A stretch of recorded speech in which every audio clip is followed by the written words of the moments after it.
Story 1, I would pass. I don't have anything to say. Closure is something you can learn to give yourself. Story 2, the last thing I said to them was almost 15 years ago. No update needed. Story 3, that would be my parents. If I had anything left to say to them, I would not have cut off contact. Sometimes there is simply nothing more to say, and all you can do is walk away. Story 4, no interest. At a certain point you fantasize about getting the last word and getting back at them, only to realize first, they do not care and never did, that is why they did it in the first place, and second, you are allowing them to waste more of your fleeting time. Spend your energy on people you love. Story 5, hello, my name is Inigo Montoya. You killed my father. Prepare to die. Story 6, I was a baby, soon to be a toddler. What the fuck is wrong with you? For 6 months, several days a week, you chose to torture a baby. Now you have grandchildren. Hell isn't hot enough for you. Story 7, you are forgiven. Now stop making fake accounts to stalk me on Facebook. Dickhead. Story 8, it would be one of the people who have been closest to me. I would say, fuck you for hurting me and I am sorry for hurting you. Story 9, there is no point in trying. They didn't care when they hurt me in the first place. They brushed me off or denied it was an issue. Story 10, I do not hate you for the lies or for what you have said. I hate you because I tried to make amends and put the past behind us, only for you to spit in my face. Story 11, forget we ever existed. You're the most embarrassing chapter of my life. Story 12, man, what the heck do I have to spend 30 more seconds with them for? I'm probably not going to say anything, just swinging on them. Story 13, not saying anything to them is the delightful part. I will pass. Story 14, I eventually woke up and divorced him. I now have a loving husband, 3 wonderful children, and 2 grandchildren. Was it truly worth giving all that up because it was not happening on your schedule and I was seen as a disappointment? Story 15, we both know that what you did was deeply hurtful. I wish I had had more time to hold you accountable and to see you try harder to make amends. We deserved more time to talk about this as adults. Story 16, I am sorry I disrespected you when you respected me and ended things before the meeting. Story 17, it would have meant a lot if you had apologized before I had to ask. It would not have fixed anything. Story 18, no words necessary. After she cut contact for over 4 years, which was a blessing in disguise, and after I had already forgiven her for treating me like absolute shit years earlier and then helped and guided her through a horrible tragedy and its aftermath, she texted me out of the blue with her condolences and professed love for the passing of my father-in-law, whom I loved like my own father, especially after my father died almost 9 years ago. I stared at the text for days, knowing it was completely empty and meaningless, just obligatory words. I also knew that if I sent as much as a thumbs up in response, it would open a door that would allow her to slither back into my life and upend it by gaslighting, manipulating, and attempting to destroy me from the inside out a third time. So I did what I should have done years ago: block and delete. That is the best self-care combination I have ever found. I never want to see or speak to her again, not even for 30 seconds. Story 19, do that every morning and evening when I look in the mirror. We do not speak. Story 20, I wish my brother had never met you. If there is justice in this world, you are experiencing extreme pain in the afterlife. Story 21, nothing at all. They are not worthy of my time, attention, or thoughts. You cannot make people feel anything. They know right from wrong.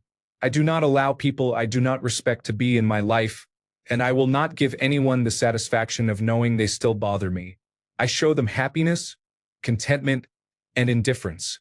Story 22, I have been living my life for 52 years with that person. I see them every time I look in the mirror, and what would I say to them? I am sorry. Story 23, I would most likely give her a long, meaningful hug and send her on her way. We had a thing in college, then went our separate ways, but I never forgot her. 10 years later, she came back into my life and we still had feelings for each other. I thought she was the one. Then she became pregnant by someone else. Meanwhile, I had been saving because we were discussing our future together in a long-distance relationship. She ghosted me, then came back to admit she had been pregnant and that there was a chance she could die from existing medical complications when she was scheduled to deliver the following week. I went from the happiest person in the world to completely heartbroken in 5 seconds. That was 3 years ago, and it fundamentally changed me and how I approach relationships now. She is damaged from trauma and had a difficult childhood. And what she did to me by omission was the worst non-physical pain I have ever felt. Deep down, she has a good soul, and while my pain eventually healed, hers was just beginning. She became a single mother, was an only child, lost both parents, had no financial support network, and was caring for a child with cognitive disabilities. Last I heard, she was working 3 jobs in a hard-hit part of the country just to survive. A younger, more immature version of myself might have laughed, but I feel for her. She knew she ruined things between us, and it will go down as one of the big what-ifs of my life. Story 24. Pretty tough competition for who hurt me the worst, but what would be the point? I do not believe in forgiveness if it is not sought or deserved. I will forgive myself for poor judgment in trusting people I should not have, and I will not waste any more time on them, so I would not say anything. Story 25. 30 seconds alone? Not a good idea. I might be in jail for a long time. Story 26. I don't like to think about it, let alone say anything, so I'm good. Story 27.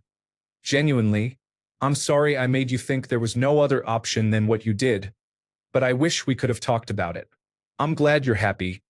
I am too, but you shattered me, and it will take years to get my spark back. Story 28.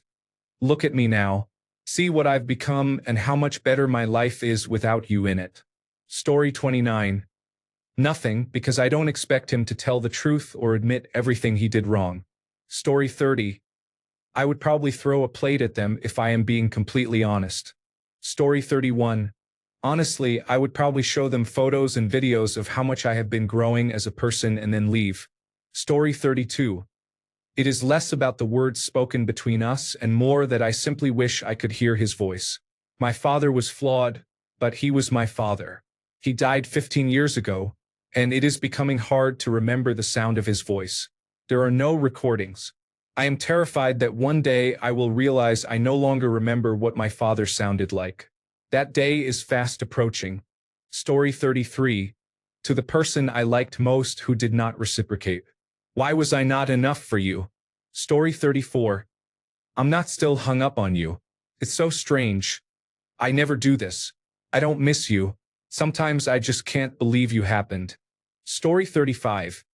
Does giving my dad the middle finger gesture count as saying anything? I would probably laugh too. Story 36. You destroyed your adult child's future while trying to destroy me. Story 37. Nothing. They probably don't even remember or know how much they hurt me or what they did. It would be pointless. Story 38. I have been there and done that. It made no difference. I remain angry and resentful and continue to have post-traumatic stress disorder, generalized anxiety disorder, and panic attacks. Story 39. I would not say anything. I have already said what needed to be said. There is no need to waste my breath on someone who will not listen to me anyway. Story 40. When we were dating, I was moderately successful. Now I am fantastically successful. I win. Story 41. I honestly would not be able to say anything. Story 42. I am working on forgiving her. She is finally starting to understand who she is and how much harm she did to me was not her fault. She is doing the work. I talk to her in the mirror sometimes to let her know she is getting there. Story 43. I am sorry for what I put you through and I forgive you for what you put me through. We both deserved better. Story 44. I did not choose this, but you made me ashamed of myself. Fuck you. Story 45. I would say nothing. I have had almost 25 years alone with them, and I have already said everything I would ever need to say without resorting to violence, which I refuse to do. Story 46. Who are you again? The ultimate way to destroy a narcissist. Do not even acknowledge how much they hurt you. Story 47. it would probably be one of my parents. If it were my mother, I would have to ask how she uncremated herself. My father, probably nothing. I stopped caring about either of them or anything that happened between us long ago. I have forgotten many of the details, to be honest. Story 48. Nothing. I would sit in silence and not speak, look at him or acknowledge him. Story 49. Words are no good. This person would feel the full force of my fury. Story 50. I'm so happy for you, but I fucking wish it were you and me. Story 51. This question opened my eyes to the fact I have it really good right now. The reason for this is I can't even think of the last person to truly hurt me. That's good headspace. Story 52.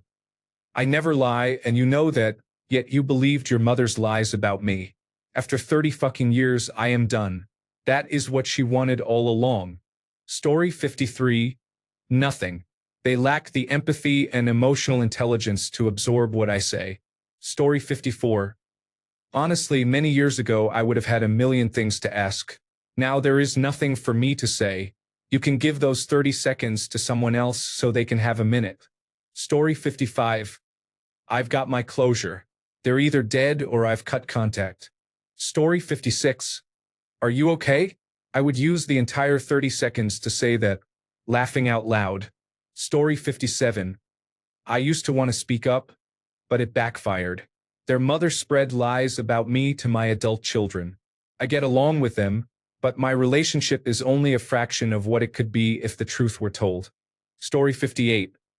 Yes, your mom and I had sex every Tuesday night, starting the Tuesday after I found out you were cheating on me. It went on for almost a year. Story 59. Nothing. I just look at him and say a proper goodbye in my head to take it as the closure I never got. Story 60. I would just walk away. That is 30 seconds I will never get back. And she did not have that much time to begin with. Story 61. This thread resulted in a warning. Apparently I threatened someone. Story 62. What would you say to a rapist? I would be too busy either restraining myself from killing her or leaving as quickly as possible. Story 63. Nothing. I spent more than 5 years trying to avoid contact. They're the ones who want to talk. Story 64. As for the people who hurt me the most, what would I say? Probably nothing, as I cannot resurrect the dead. Story 65. We will always remember her. Most people have already forgotten you. Story 66. As hard as it is to say, I would tell them I forgive them, but that does not mean they are welcome back in my life. That is all. Story 67. Kneel down, close your eyes, and put your hands behind your head. Story 68. That happened to me. You would be happy to know I said, "Hey, how's it going?" I nodded and left. I looked good, though. My life was a hot mess then. Story 69. I miss you, Mom. Sorry our relationship was complicated, especially near the beginning and the end. I'm getting therapy for it. I hope that if there is anything after death, it has led to you feeling good. You led a hard life, and you deserve a reprieve from it. Story 70. You will go to hell after you die a poor and lonely death, with no one to care for you and no one around to stop your body from rotting until the smell alerts your neighbors to perform a welfare check. Story 71.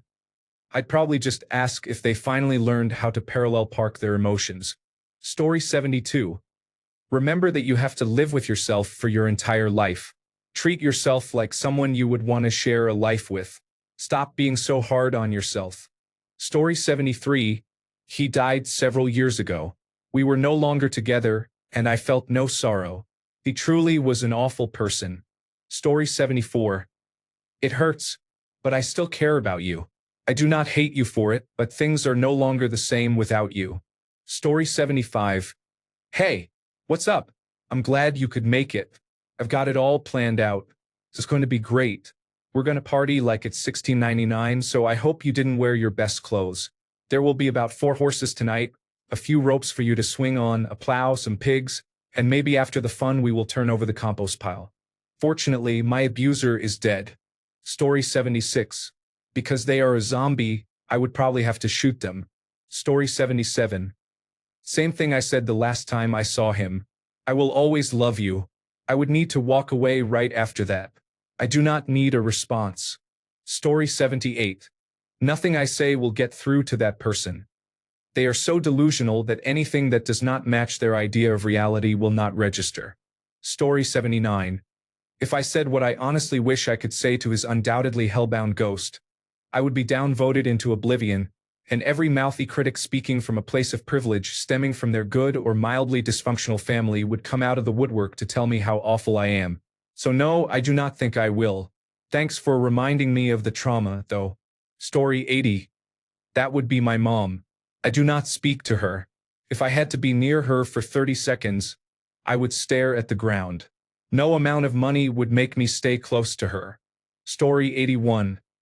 I would slap them in the face without saying anything. All these years later, they have not changed.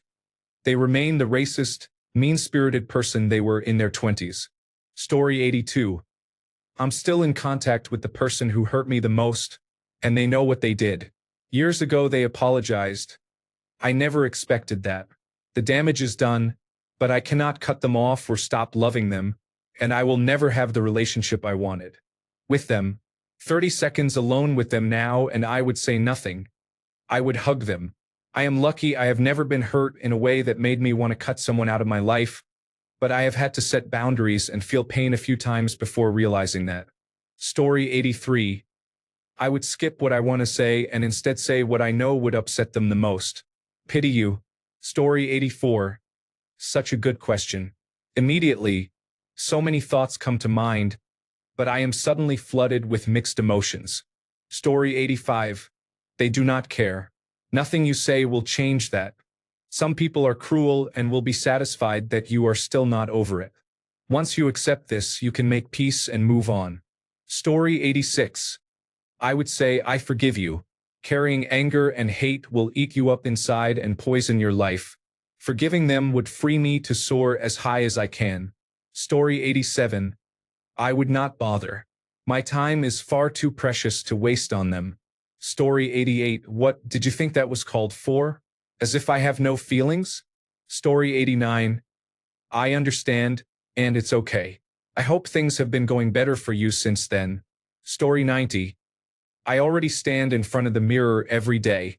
I do not need to. Story 91. I have had to interact with him several times because he is the father of my son. I often told him what I wanted to say, not sure whether I was trying to make him understand or for some other reason. In the end, I realized it was useless. He does not care and does not understand. The best thing is to move on and not expect a genuine apology or reaction from him. We should focus only on our own reactions and emotions. Story 92. I forgive you. Resentment is like drinking poison and hoping the person who hurt you will die. Story 93. This is the part where you now pretend you do not know why I do not talk to you. Goodbye. Story 94. I miss you and I am sorry for not being mature enough to handle this relationship like an adult. I still love you, H. I hope you are doing well in life. Story 95. I would ask if a message could be passed along instead that says I hope it is warm in hell. Story 96. Mom's sister. What did a child who lost my mother early and whose father is a piece of shit.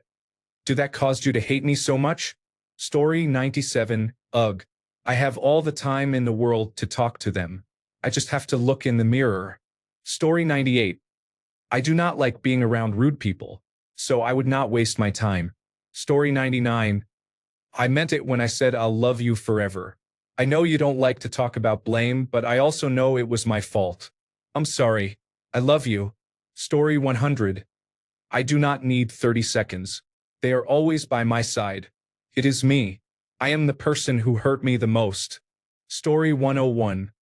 I did not forgive you back then, and I do not forgive you now. I will never forgive you, but I will never leave you either. Story 102. Words could not express my feelings. I needed something harder and perhaps sharp and shiny. Story 103. I do not have 30 seconds to say to them other than to tell them to leave me alone. Story 104. I will not dredge that up again or keep those thoughts in my head constantly. I am going to pass on that one. Story 105. 30 seconds with myself? I have all day with that fucker. Thanks a bunch for sticking around till the end of the video. Remember to subscribe, and until next time, stay awesome and goodbye.